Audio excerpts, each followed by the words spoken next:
الله مونږ ته د خپلې خوشحالۍ خبرې ښودي چې دا ووایه زه پې خوشحالېږم،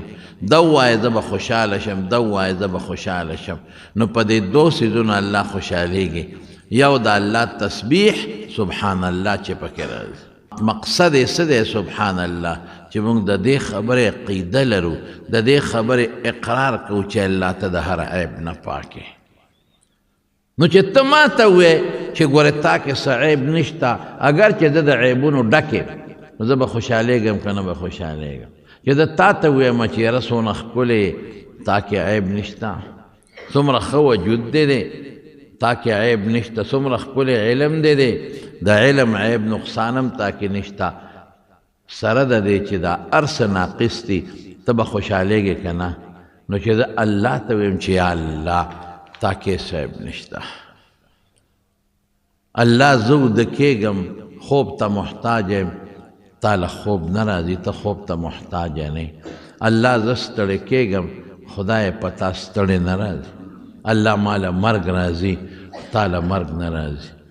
الله زه بیمارېږم، تا له مرض نه راځي. الله زه بل ته چغې وام، ته چاته چغې هېڅ ضرورت دې نشته، نه چاته چغې وې. د ټول قدرت طاقت مالک پروردګاره ته الله زه ښځې ته محتاج یم، ستا ښځې ته حاجت نشته. الله زه بچو ته محتاج یم، ستا بچو ته حاجت نشته. که زما خپل بچی نه نو پردې بچې غېږ کې ونیسم پالمې، ستا دې ته حاجت نشته. زه پلار ته محتاج یم، ستا پلار هم نشته، ستا نیکه هم نشته، ستا بره نسب هم نشته، ستا خر خواښ هم الله نشته. خدای تا کې هېڅ احتیاج نشته، مخلوق ټول تا ته محتاج دی. رښتیا ووایه په دې یو سبحان الله کې دا ټولې خبرې پرتې دي. چې ته یو ځل سبحان الله وایې دا ټولې خبرې پرتې دي. الله ته د شریک نه هم پاکې، تا له شریک نشته. ستا شان چې څومره اوچت دی شریک نشته. ستا صفات چې کوم دی هغې کې هم تا له شریک نشته. ستا په شان علم د بل چا نشته، ستا غوندې طاقت الله د بل چا نشته. ته چې کوم کارونه کې بې عیبه کارونه دي. زه چې کار کوم خامخا نقصان به پکې وي. تا سپومۍ نور دې له چکرې ورکړي دي، دا ستوري او دا کائنات پروردګار. رښتیا ووایه دا د خدای حقیقي صفتونه یې د رب العالمین. نو چې ته په دې اقرار کې چې تا کې عیب هېڅ نشته، نو په دې به الله خوشحالېږي که به نه خوشحالېږي. ټول هغه څیزونه چې الله له مناسب نه دي ټول ختم. او بیا بحمده مقصد څه دی چې څومره ښکلي صفتونه دی الله دا ستا دی، ته د دې مستحق دی. د ټولو نه لوی صفت وجود دی. خدایه زما څه وجود دی؟ مخکې نوم وروسته به بیا وجود ختمیږي. ستا وجود ازلي ابدي دی، ختمېدو والا نه دی. زما به څه علمي؟ د دې دیوال نه پورې غاړه زما نظر نه لګي. چې کوم ځای پورې نظر لګي هغه هم ناقص علم. یو شی راته دوه دوه ښکاري. خدای ستا په هر ځای کې نظر دی، ستا په هر شي نظر دی پروردګار. په ځمکه کې دننه چې زمیندار کم تخمونه اونولي ده ته یې پته نه لګي چې هغه غنم کم ځای پروت دی. پروردګاره تا ته یو یو دانه معلومه ده. ولا حبة فی ظلم، د ځمکې تیارو کې دانې او هغه پاڼې چې د اونو نه غورځېږي خدای تا ته معلومې دي. کم نری نری تخمونه د شړشم او د دې کبل او د دربو چې په دې ځمکه کې پراته دي، په خدای قسم الله ته یو یو معلوم دی. په دریاب کې دننه چې کوم حیوانات دی الله پیدا کړي دي، الله ته د هغې علم دی. په دې فضا کې چې کوم مخلوقات دي د الله په دې ټول هر څه علم. په مخ کې، په وروستو، په جنت، په دوزخ، په قبر، په قیامت، په دې هر څه د خدای علم. خدای ته ډېر لوی قادر یې. الحمدلله کې دا ټول لالل. ستا په شان قدرت طاقت ته بل چا نشته. زه به دنه څپېړه وباسم، دی به مخکې چې زما لاس په ونیسي ما به راونیسي. خدای تاسو رانیوي نه شي. زمونږ دا سټوکي ستا په لاس کې دي پروردګار. که مو کینې او که مو پاسې، که مو سملې او که مو روغې، که مو وجنې که ژوند راکې، که زوی چاله ورکې که لور ورکې، که ډېرې ورکې که ډېر زامن ورکې، که څوک شڼ پیدا کې، دا هر څه ستا په لاس کې. دا الله لیدل، دا الله اوریدل، دا الله خبرې، دا د خدای صفتونه دي. جون ورکول، مرګ ورکول، عزت ورکول، ذلت ورکول، دا ټول کائنات چلول، کل یوم هو فی شأن، دا ټول سسٹم روانول، دا دې ټول ارس قائمون کے ذات الله دی. د خدای ټول ښکلي صفتونه په دې یو رکوټي ټکي کې رالل چې بحمده دی. العظیم، خدایا ډېر لوی یې نو په شان کې، شان دې ډېر لوی دی، دومره د بل چا شان لوی نشته هېڅ چا. العظیم، خدای د صفاتو په اعتبار ډېر عظمت لري. العظیم، خدای د افعالو د کارونو په بنیاد ستا شان بل څوک نشي کولی. طالبان وی توحید ذاتی، صفتی، فعلی دواړه راغلل، درې واړه. شرک په صفاتو کې، په ذات کې او په افعالو کې ټول ختم. شرک باندې الله ډېر خفه کېږي. په دې دوه ټکو کې د خدای ټول صفتونه رالل، په دې دوه ټکو کې د خدای ټول عظمتونه رالل، په دې دوه ټکو کې د خدای ټوله لویي راله، په دې دوه ټکو کې د خدای ډېره بړایي راله، په دې دوه ټکو کې د الله هغه عظمت راغی چې د هېچا نشته. په دې دوه ټکو کې تا دا اقرار وکړه چې خدای د هر قسمه عیب نه پاکې، موږ د عیبونو مجسمې یو، په تا کې نشته. رښتیا ووایه په دې دوه ټکو کې چې دا ټولې خبرې رالې، نو چې دا ته ووایې نو الله به خوشحالېږي که نه به خوشحالېږي. ځکه حضور پاک فرمایي دوه خبرې دقه دوه ټکي دي، الله ته خوښې دي. د الله خپل صفت خوښ دی، زما نه دی خوښ، زما خپل صفت خوښ دی. سره د دې چې زما دا صفتونه دا زوال لري. یو هلک به ډېر ښکلي خشته به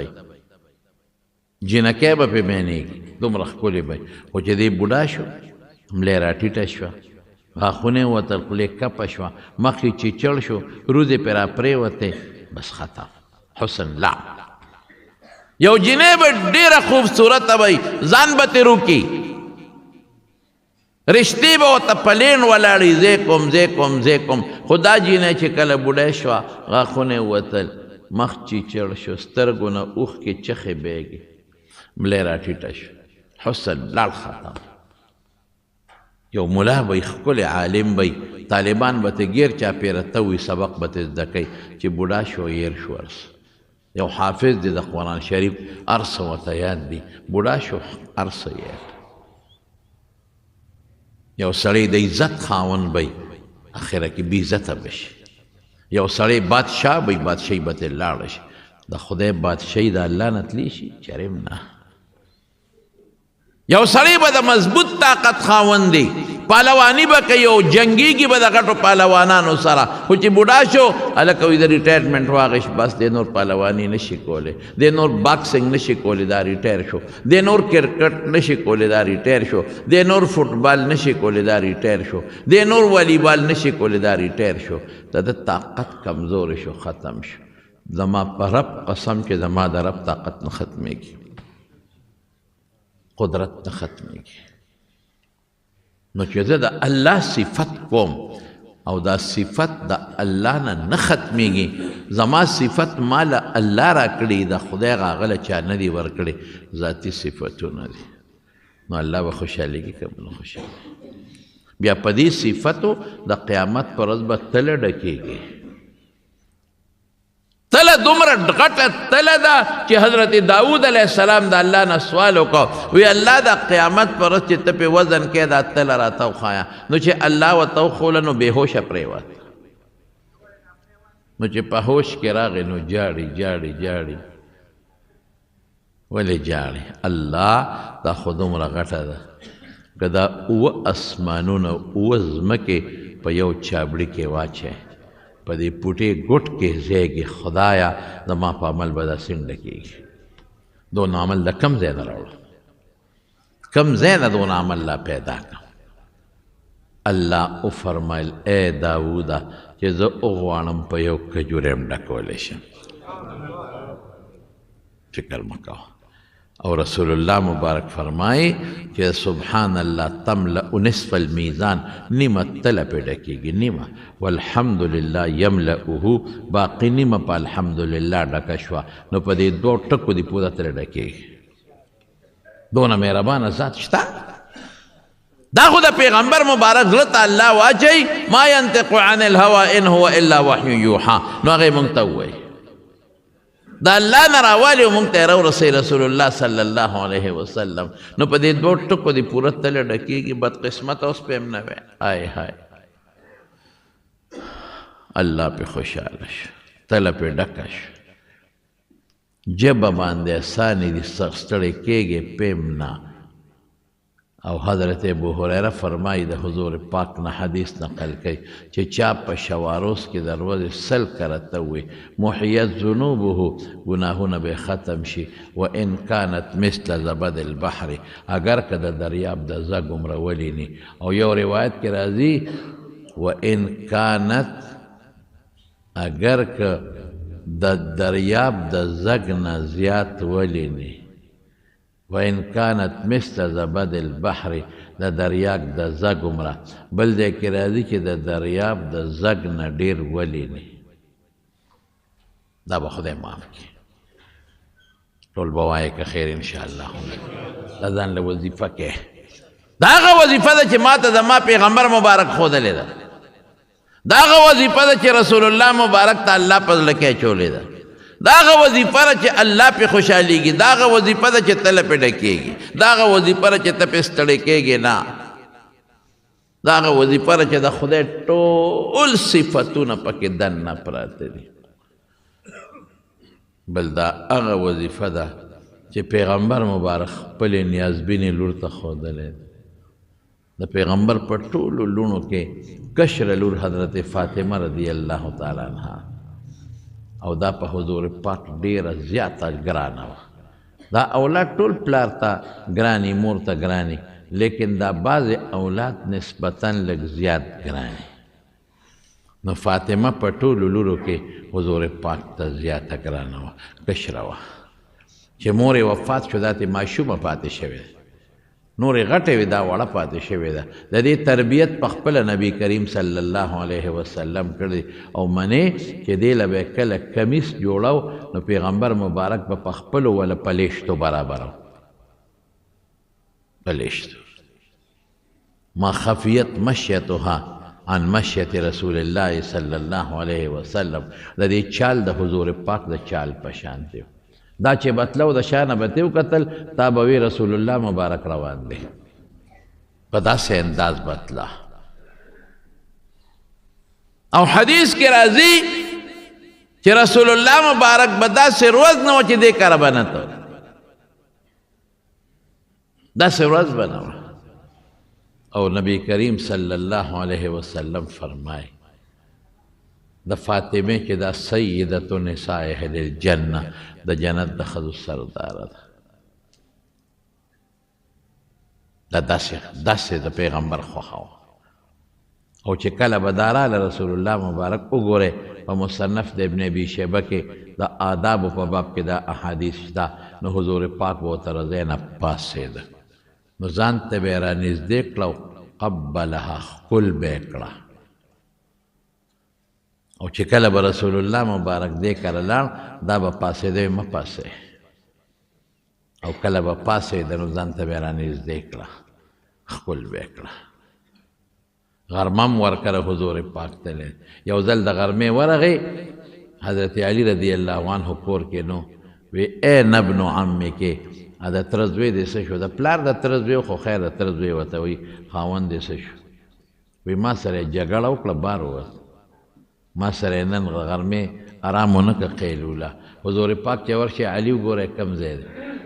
صحابي راغی وی صاحب جومات کې د دیوال سوري ته پروت دی اوده دی چې نبی علیه السلام ورغی په خاورو پروت و حضور پاک ته خاورې وڅنډلې قم ابا تراب قم ابا تراب اے خاورو والا پاسا او بویه ته حضرت فاطمه سره ولا جوړه وکړه انتهایی خوښه وه د حضور پاک فاطمه بزغه مني زما د غوښې ټوکړه د فاطمه من احبها فقد احبني که چا دې سره مینه وکړه ما سره مینه وکړه من ابغضها فقد ابغضني که چا دا خفه کړه زه خفه کړه او بل حدیث کې راځي دی که نه بلکې چې چا پیغمبر خفه کړه الله خفه کړه او چې چا الله خفه کړه نو الله به سزا ورکړي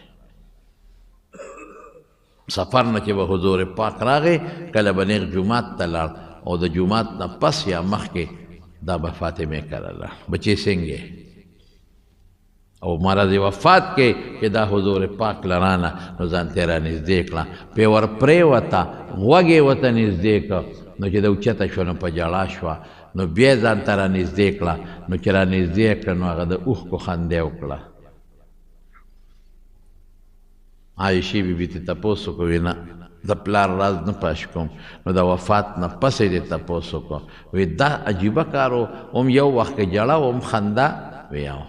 چې رانږدې کړم راته وفرمایل چې بچې دې بیمارۍ کې زه دنه روان یم صبر به کې ګورئ صبر به کې چغې به نه وې فریاد به نه کې نو ماله جړه راله د پلار په جدایۍ بیا رانږدې کړم وی بچې زما په خاندان کې د ټولو نه مخکې به ته ما پسې راځې او ته به د جنت د ښځو سردار یې نو ما وخندل خوشحاله شو او کله چې رسول الله مبارک وفات شو پې څونه دړمنه ده صبت علی مصائب لو انها صبت علی الايام سرنا لها لیا وی داسې مصیبتونه را باندې را پرېوتل که دا په دې ورځو ور پرېوځي دا د ورځو شکل به بدل شي دا ورځې به شپې شي شلو کالو عمر کې وفات شو لږ د پاسه یو څو میاشتې د پاسه 20 سال عمر کې دا غریبه له دنیا نه لاړه او دړمنه لاړه د پلار پسې د حضور پاک پسې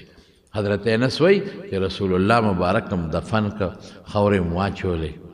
چارې بیلچې م په اوږه مې او را روانو ده راته لاره کې ولاړه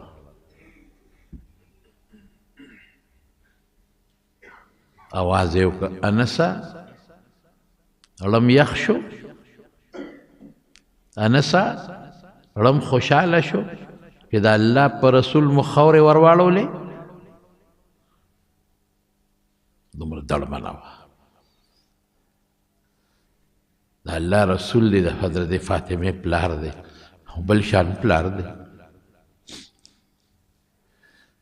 شلو کال عمر ړم خوشحاله شو ړم یخ شو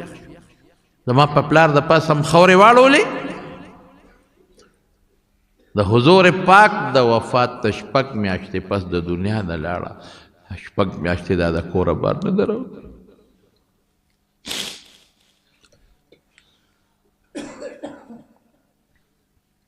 6 میاشتې دا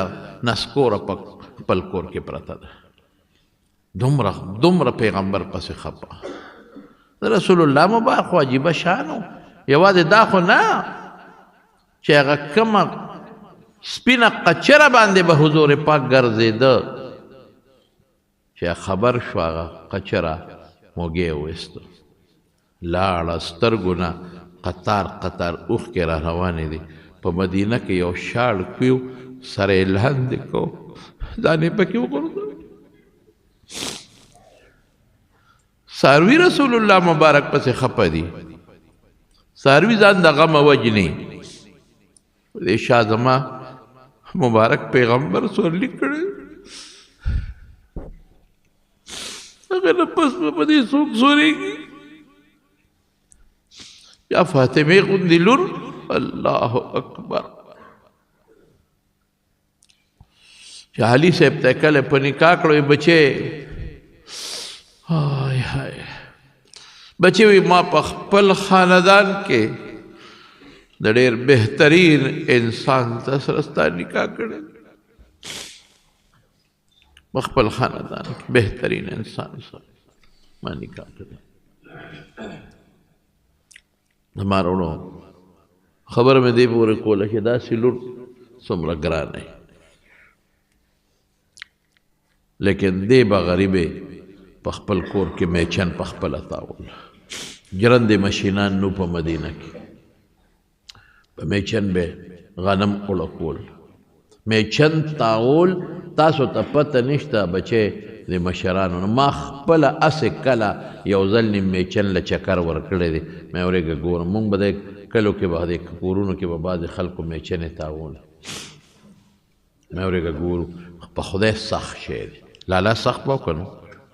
هغې کې به هغه دغه به او دا څه ورته ویلې کېږي هغې کې به هغه لرګي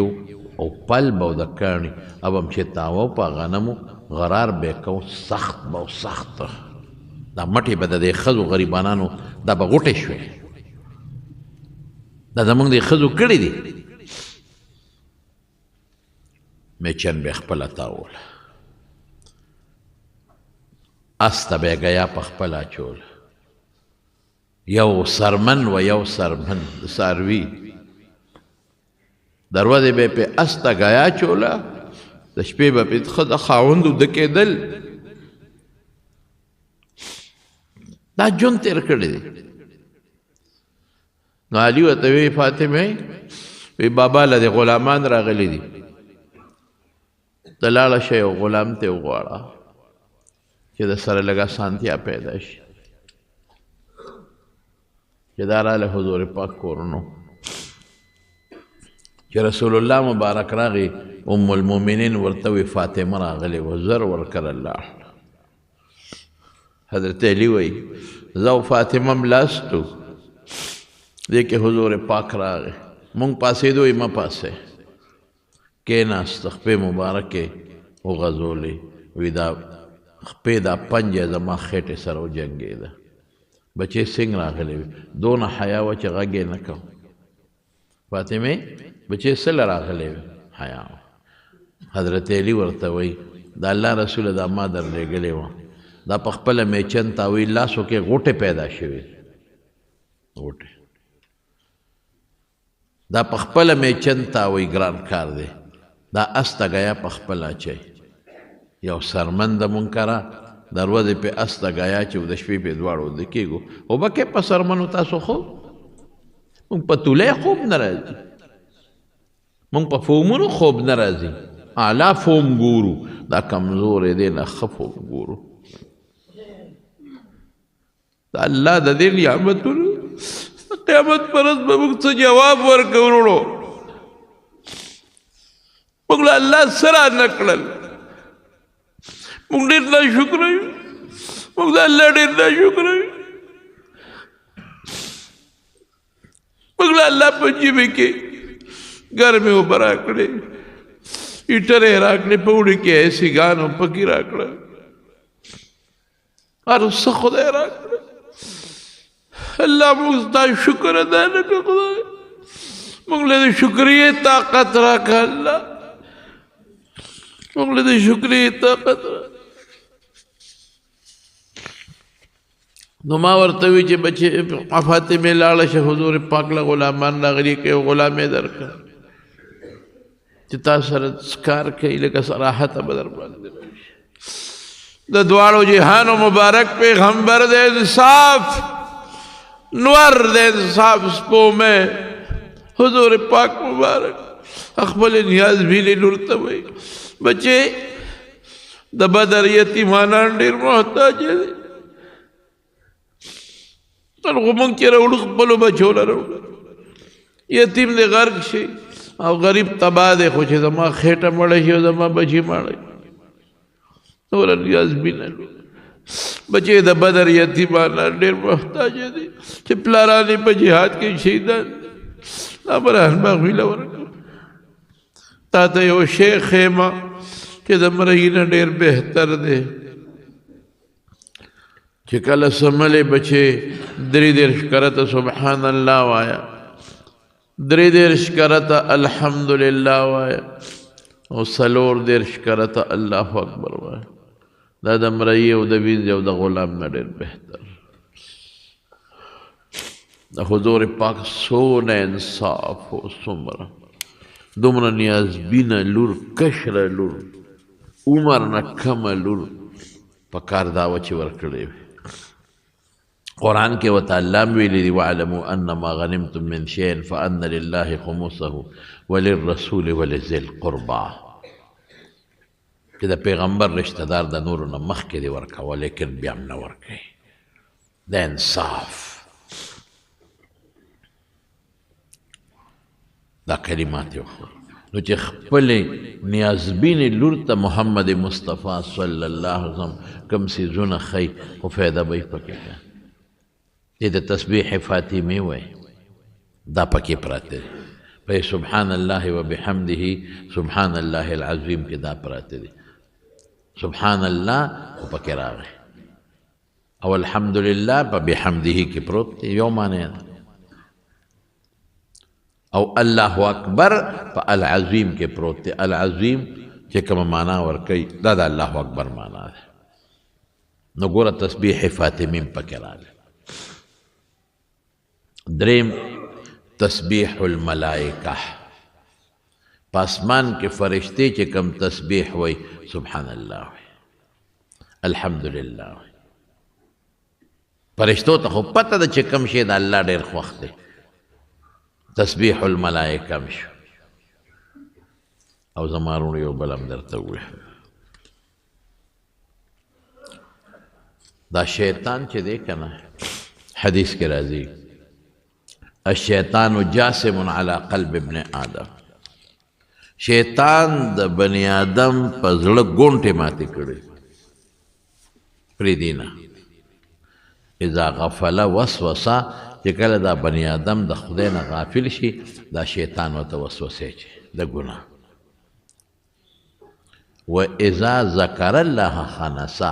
او چې کله دا انسان د الله ذکر شروع کی نو دا شیطان بیا پټیږي تختی دا د الله ذکر شو سبحان الله سبحان الله العظیم وبحمده د خدای ذکر شو نو بله فایده دا ده چې شیطان به تختی چې دا وی نو شیطان چې کم خړتم ستا په زړه ښخ کړی دی به تختی دی بله فایده شو او زما وروڼو بله فایده یې څه ده یو واقع به راته ذکر کوم حضرت یوسف علیه السلام چې کله د مصر بادشاه شو سختې خو په ډېرې تېرې شوې وروڼو کوی کې وغورځم بیا جیل ته مړه خو چې کله د مصر بادشاه شو نو په مصر کې قحط و قحط نو د غله ټوله سنبال کړې وه قرآن شریف کې راځي بادشاه خوب لیدي هغه تعبیر دیستی ټوله غلې سنبال کړې وه نو په کنټرول به یې ورکوله ګزارش سره پخوا زمونږ په دې وطن کې هم چې کله چینی مینی نه کېدل نو بیا به حکومت په کنټرول چینی ورکول نو غله به یې په کنټرول ورکوله نو خلک به راتلل او ده به تپوس کو څو کسان یې په کور کې دومره نو وله به یې ورکوله نو یو هلک راغی یوسف علیه السلام ته او د یوسف علیه السلام نه غله وغوښته نو هغه وله غله ولیکله نو خادمانو ورکړله یو ورځ نیم پس دا هلک بیا راغی چې بیا راغی نو بیا یوسف علیه السلام وله غله ولیکله په کاغذ باندې چې دومره دله ورکې نو هغه غله یې وله ورکړه نو بیا لاړ یو څو ورځې پس بیا راغی یوسف علیه السلام ورته ویې لکه ته خو دوه درې ځله رالې که نه ویا نو ته پې څه کوې په دې غله دا خو ګوره قحط دی دا خو مونږ لږه لږه ورکو هغه چاله ورکو چې کوم مجبور خلک دی او ته روزانه راځې ته یې خرڅې که څه چل کوې هر وخت مونږ چاله غلې نه ورکو دا هلک ورته وایي چې بادشاه سلامت ولیکه که ځان مې درته وښه او خپل تعارف مې در سره وکړه ګورې چې څونه غواړم بیا به راکې دا ټوله خمبې او دا هر څه به بیا راکې که ځان مې درته وښه بس هغه قلم کېښود وایي ته څوک یې لاول ځان وښه وایي بس ما پرېږده و که نه ولیکه غله دومره راله ولیکه نه لیکم ته یې څوک زما وروڼو کې څوک یې که څوک یې وایي نه زه هغه کس یم چې په تا زلیخې الزام ولګوو سپۍ دې ما کړی او یو ځل زلیخه خو مینه وه په یوسف علیه السلام. یوسف علیه السلام له خو الله حسن ورکړی. نو زلیخه په هغه په کوټو کې دننه کمره چې کومه وه خاصه کمره هغه یې ورته ناوې کړې وه، پالنګ یې ښودی و، ځان یې ناوې کړی و، خشته کړی و. او یوسف علیه السلام خو یې غلام و، اواز یې وکړه راشه. او چې څنګه یې دننه کړه نو دروازې یې ټولې جرنده کړې، یوه بله بله بله بله، او چابیان یې ځان سره کېښود. خدای دا څه پاک جنجال وړی ده. یوسف علیه السلام ته زلیخې وی ما ته نه ګورې؟ هغه به ښکته کته وی نه تا ته ولې وګورم، زه خو ستا غلام یم چې څه حکم یې څه کار یې راته وایه، تا ته ولې ګورم؟ یوسفه دا سترګې دې څونه ښکلې دي، ځان ته یې مایل کوه، دا جال دی ګیری یې. وی د ټولو نه مخکې به دا پټېږي. یوسفه دا مخ دې څومره خشته دی، دا لاسونه یې څومره ښکلي دي، دا ویښته دې څومره خشته دی. وی دا چې قبر ته لاړ شي وبه دوړېږي ختم. یوسفه ما ته وګوره زه څومره ښکلی یم، ته څومره ښکلی،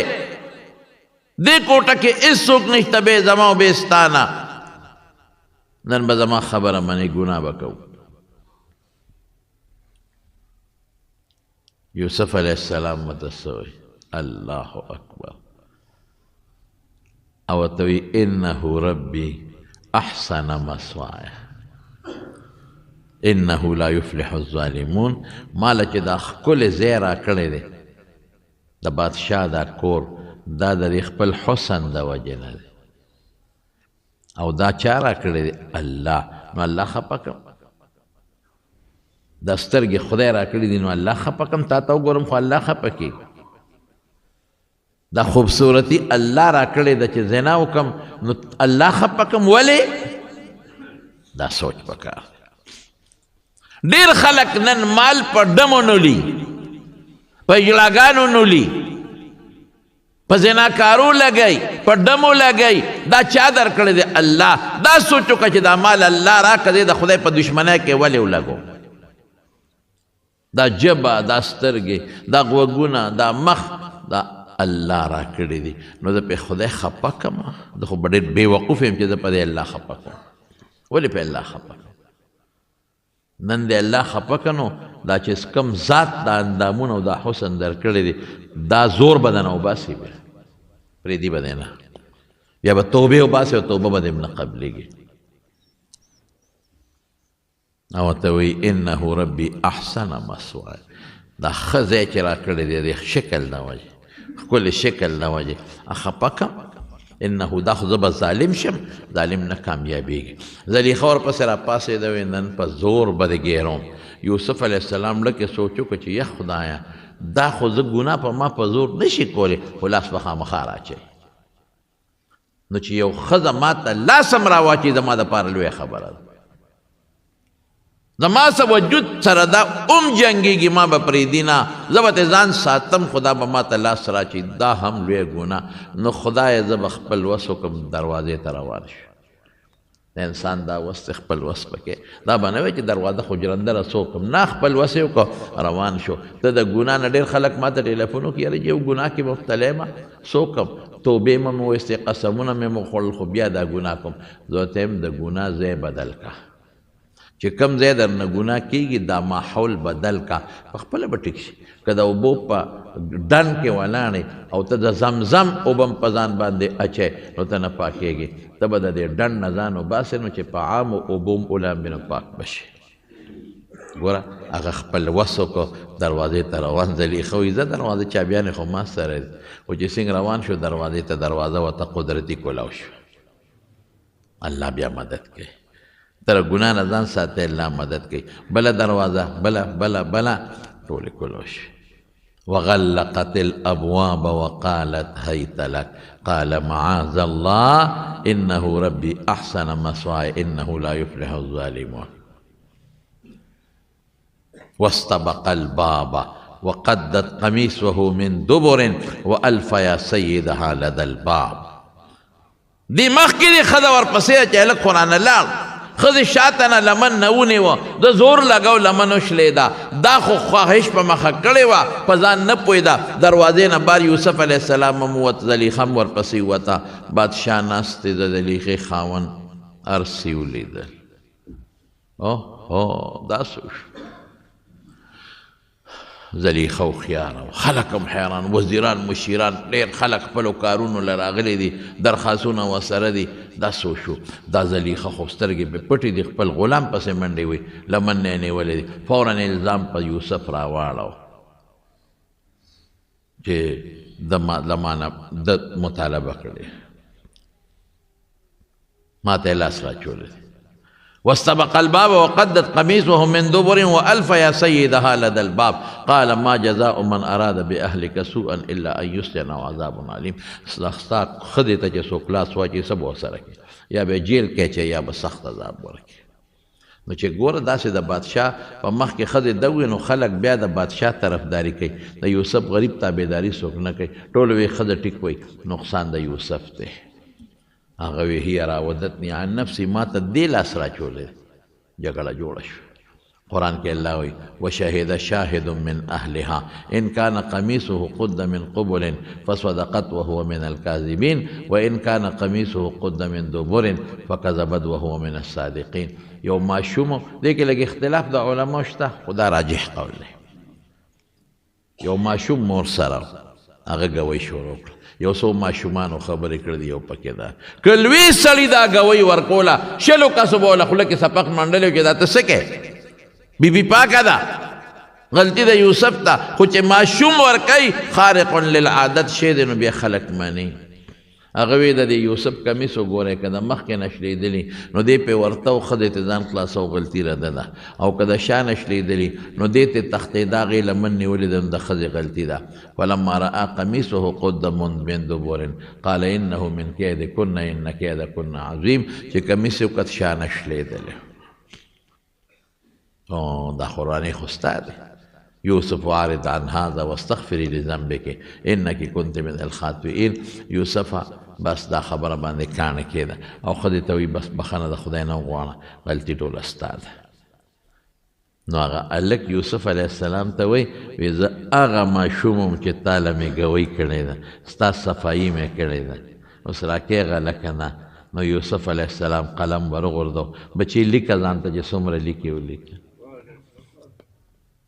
نو فورا جبریل علیه السلام راغی وی دا دې څوک دی که دا ټول سټور ځان پسې ولیکي دا غریبانان به څه کوي